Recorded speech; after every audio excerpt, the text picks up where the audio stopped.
You know what I realized? There's no way to make an excuse for getting a boner at a funeral. There's just nothing you can say to make that an okay situation whatsoever. That's one of those things that's like literally nothing can scrape that away from the platform of time because it's that level of embarrassment.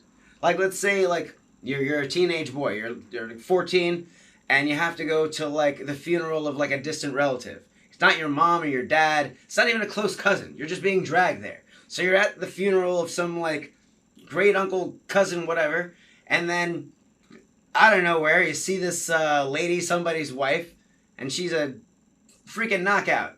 You're just beginning puberty. You can't help yourself. Automatically happens. It overflows in you. Bam. Now you're standing there. You're at a funeral and you got a boner. You have to hide that. Obviously, you have to hide that in that situation. Because God forbid you get asked to get up and say something about the departed loved one. And then you got to shake your head. No. And then your mom's looking at you. What's wrong? What's wrong, Billy? Get up. And you're like, no. And everybody's looking at you like you're all indecent and heartless because you don't want to get up and say something for the dead loved one and blah, blah, blah, blah. And then, eventually, either it goes away or you're going to be a person standing there with a boner in the middle of a funeral. And then that will be one of the main memories of the rest of your life. If you ever get a boner at a funeral, you will never forget that memory, especially if somebody else notices. That will stick in your mind till you die.